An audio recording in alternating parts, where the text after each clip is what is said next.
In Florida, the mayor of Miami-Dade County says he will reclose restaurant dining rooms, gyms, and many other businesses, but will keep beaches, offices, stores, and hair salons open for now. And the mayor of Miami, Francis Suarez, joins us now. Mr. Mayor, it's good to see you. Thanks for being on with us.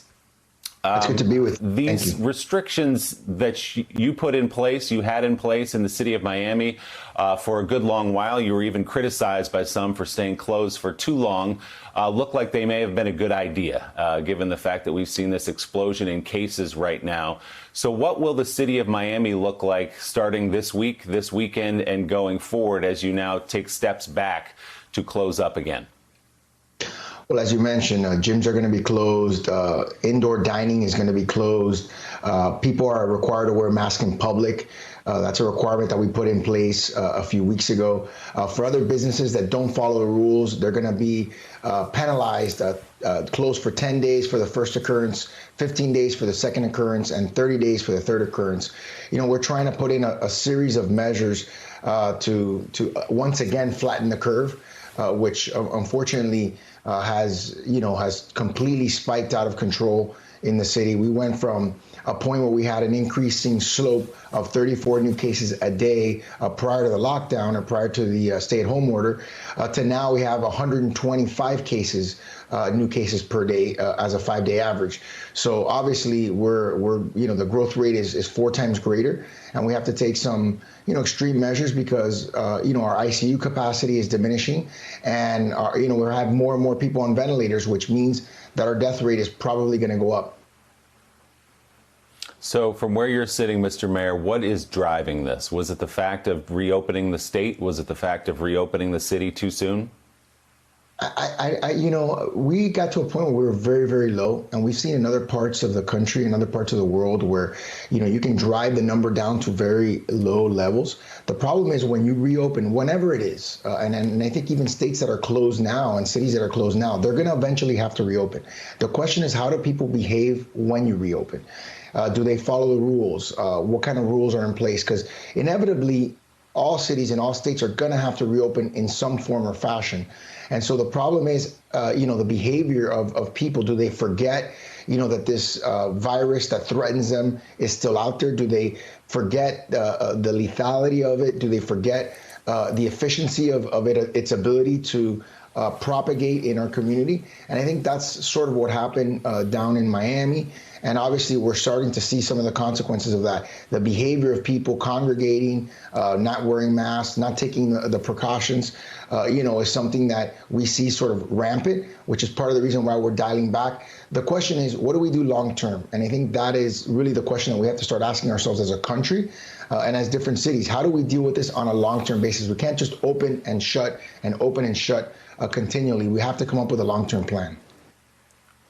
As you know, Mr. Mayor, the education secretary there in the state of Florida yesterday signed an order that public schools will be open come August 5 days a week in the state of Florida, despite the explosion in cases we're seeing right now. Is that a good idea? I hate to say this, but August seems so far away for me. We're taking things one day at a time here, just trying to get things under control. That it's hard for me to even conceive of school opening or of August being right around the corner. But the truth of the matter is, as you said, it is right around the corner, and we're going to have to deal with it. And so, it'll be interesting to see what our local school board does. I believe, obviously they're going to have to follow the education commissioner's decision. And I know they're going to give parents multiple options. I think parents are going to have the option to go to school telephonically or virtually as well, those that don't feel comfortable sending their kids to school. So it'll be interesting to see, what the next month has in store for us. Alicia Menendez has a question for you, Mr. Mayor. Alicia? Hey, Mayor Suarez. Mayor, you are, of course, mayor of the city. There is also a county mayor, Mayor Jimenez. He has suggested that part of the rise and spread of the virus has to do with the Black Lives Matter protests that you've seen in your community. That, of course, has been contested by medical experts. I wonder what your take is. Well, what's interesting is that we have multiple calls with the Department of Health, and they have, at this point, almost 300 contact tracers. I have not received any information from the contact tracers that links the increase in cases to the protest.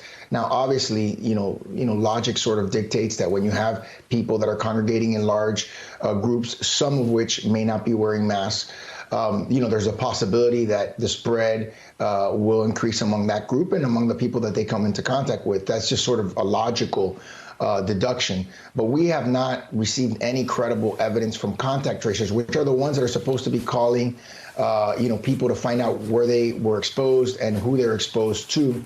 To give us that sort of evidence. So I have not gotten that from our Department of Health. I'm not even sure, frankly, that they're asking that question, which they should be, of course. The mayor of Miami, Francis Suarez. Mayor Suarez, thank you so much for your time this morning and good luck down there. We appreciate it. Thanks for checking out MSNBC on YouTube, and make sure you subscribe to stay up to date on the day's biggest stories. And you can click on any of the videos around us to watch more from Morning Joe and MSNBC. Thanks so much for watching.